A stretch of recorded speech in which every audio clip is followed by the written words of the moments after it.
جب حضرت مہدی کی قیادت میں مسلمان صاحب ایمان اہل عرب یہودیوں اور عیسائیوں کی طاقت سے ٹکرائیں گے تو ان کی مدد کے لیے دو جانب سے اللہ تعالیٰ کچھ بھیجیں گے مدد. ایک تو آخری مرحلے میں مدد آئے گی حضرت مسیح عیسیٰ ابن مریم کا نزول، جو یہودیوں کی طرف رسول بنا کر بھیجے گئے تھے. انہیں یہودیوں نے اپنے خیال میں سولی پر چڑھا دیا، لیکن اللہ نے فرمایا وما صلبوہ وما قتلوہ ولکن شبہ لہم بل رفعہ اللہ الیہ. اللہ تو اپنی طرف اٹھا کر لے گیا. اور احادیث صحیحہ جو کہ ہمارے ہاں متواترہ کے درجے میں ہیں، وہ احادیث جو صحیحین کی ہیں، ان سے ثابت ہے کہ حضرت عیسیٰ ابن مریم دوبارہ زمین پر آئیں گے.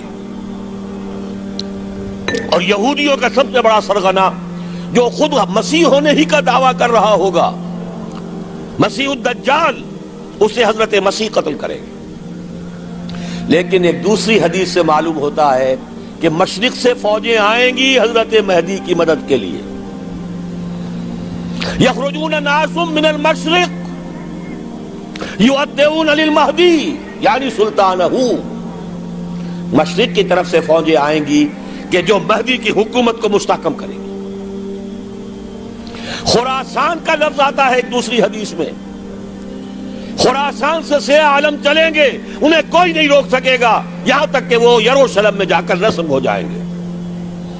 اور حضور کے زمانے میں اچھی طرح سمجھ لیجئے، ہند کسے کہتے تھے حضور کے زمانے میں؟ پاکستان ہند میں شامل نہیں تھا.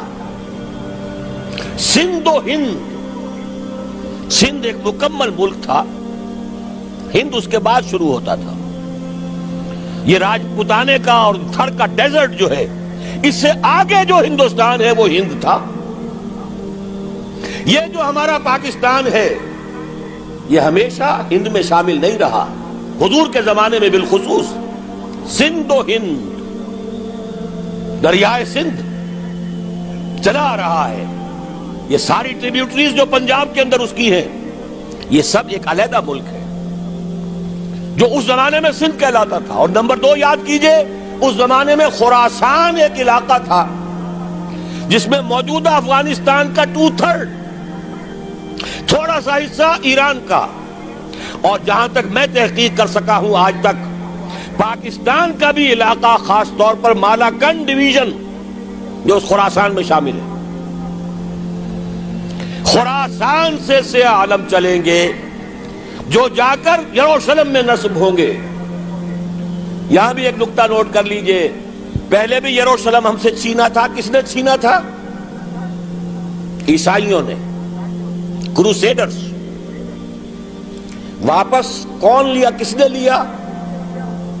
عربوں میں دم نہیں تھا، عرب عیاشیوں کی وجہ سے کھوکھلے ہو چکے تھے. واپس لینے والا صلاح الدین ایوبی، کرد خون. اب دوبارہ یروشلم لیا جا چکا. چھینا کن سے گیا؟ عربوں سے. عرب واپس لے سکتے ہیں؟ کوئی اندیشہ اگر ہو سکتا تھا عراق کے بارے میں کہ شاید اس کے ایٹمک دانت نکل آئے، جو سازش کی گئی، جس طرح اس احمق اور پاگل صدام حسین کو دام میں پھنسایا گیا. صدام 100 جال، دام کہتے ہیں جال کو، 100 صدام، اس میں جو پھنسا ہے تو اگلا پچھلا کھایا پیا سب اگلوا لیا. اور ہے ہی کون؟ اس کے پاس ایٹمک ہتھیاروں کا ذخیرہ موجود ہے، اور کسی کے وہ ایٹمک دانت بھی نکلنے نہیں دے رہے. پاکستان کے اوپر کتنا دباؤ، اور ہمیں نہیں پتا کتنا کچھ دباؤ قبول کیا جا چکا. یہ تو سبھی مانتے ہیں. کیپ کر دیا گیا، روک دیا گیا، آگے تو نہیں بڑھ رہا، یہ تو سبھی مانتے ہیں. رول بیک بھی ہو گیا یا نہیں کچھ پتہ نہیں. لیکن کسی صورت یہ نہیں تسلیم کریں گے، قبول کریں گے کہ کسی مسلمان ملک کے پاس ایٹم بم آ جائے. یہودیوں کے پاس ذخیرہ موجود، سب جانتے ہیں. بہرحال یہ جان لیجئے اس علاقے سے امید ہوتی ہے سندھ اور خراسان. حالات بہت خراب ہیں ہمارے، اور حالات بہت خراب ہیں افغانستان کے بھی، لیکن حالات کے بدلتے اللہ تعالیٰ کی مشیت کے تحت دیر نہیں لگا کرتی. سیرت نبوی میں مجھے نظر آتا ہے سن 10 میں 10 نبوی ہجرت سے 3 سال پہلے، 2.5 سال پہلے، کہیں سے کوئی امید کی کرن نظر نہیں آتی تھی کہ عرب میں اسلامی حکومت قائم ہو جائے گی. 10 برس ہو چکے محمد رسول اللہ کو دعوت دیتے ہوئے، اور ابھی تک بمشکل 125 آدمی ہے. اپنے بل پر، اپنے طاقت پر مکے میں رہ بھی نہیں سکتے. کیسے ہو جائے گا؟ کہاں سے ہو جائے گا؟ میں آج پوچھتا ہوں، کوئی سر بتائے کہیں سے کوئی امید کی کرن اس وقت نظر آتی ہے؟ اس ماحول میں لے جائیے. اگلے 3 سال میں کیا ہو گیا؟ پہلے سال 6، اگلے سال 12، اس سے اگلے سال 72، اور بیعت عقبہ ثانیہ، ہجرت، اور وہاں سے اب حضور کی طرف سے انیشیٹ شروع ہو گیا، انیشیٹو. تو ہم نہیں کہہ سکتے اللہ تعالیٰ کی قدرت، اللہ کی مشیت. یہ یقین ہے کہ دنیا کے خاتمے سے پہلے نظام خلافت قائم ہوگا، اور تمام دنیا میں ہوگا. ظاہر ہے کہیں پہلے کسی ایک جگہ سے ہوگا، جیسے حضور کے زمانے میں ہوا. اگر بیک وقت پوری دنیا میں ہو سکتا تو حضور کے دست مبارک سے ہوتا. اگر حضور کے دست مبارک سے بھی ایک ملک میں ہوا، جزیرہ نما عرب میں ہوا، پھر حضور کے امتی ہیں نا، ابو بکر ہیں، عمر ہے، عثمان ہے، صحابہ کرام کی فوجیں نکلی ہیں، امتی ہیں. امتیوں کے ہاتھوں اس کی توسیع ہوئی. اب بھی یہی ہوگا، کسی ایک علاقے میں ہوگا. میرا گمان ہے، میں یہ یقین سے نہیں کہہ سکتا. گمان بھی میرا ان احادیث کی روشنی میں ہے جو میں نے آپ کو بتا دی اور موجود ہے اس کتابچے کے اندر. علامہ اقبال نے بھی انہی کے حوالے سے کئی کہا ہے، میرے عرب کو آئی ٹھنڈی ہوا جہاں سے، میرا وطن وہی ہے، میرا وطن وہی ہے. اس علاقے سے کچھ ہونے والا ہے اور ہوگا انشاءاللہ. میری زندگی میں نہ ہو، آپ کی زندگی میں نہ ہو، کوئی پرواہ نہیں. حضرت حمزہ تو شہید ہو گئے غزوہ احد میں. 5 سال کے بعد حضور مکے میں داخل ہوئے ہیں فاتح کی حیثیت سے. حضرت حمزہ کی نگاہوں نے، ان آنکھوں نے تو نہیں دیکھا، عالم ارواح میں اللہ نے کیا مشاہدہ کرایا ہوگا انہیں، وہ تو ہمیں معلوم نہیں. بعض صحابہ شہید کر دیے گئے مکے ہی میں. بہت بڑی کامیابی. اپنی جان لگا دیں، اپنے آپ کو کھپا دیں، اپنے آپ کو مٹا دیں. جس طرح روڑی کوٹ کر بنیادوں میں بھر دی جاتی ہے، ہماری ہڈیوں کا چورا بنا کر اور ہمارے خون کے اندر اسے گوندھ کر اگر وہاں ڈال دیا جائے، اس سے بڑی سعادت کوئی نہیں. اس پر تعمیر ہو خلافت علی منہاج النبوہ کی، ہم اس کی بنیاد کے اندر دفن ہو جائیں، یہی بہت بڑی سعادت ہے. لیکن یہ ہوگا. میں نے عرض کیا تھا کہ یقین ہے مجھے کہ ہوگا، اور ہر صاحب ایمان کو یقین ہونا چاہیے کہ ہوگا.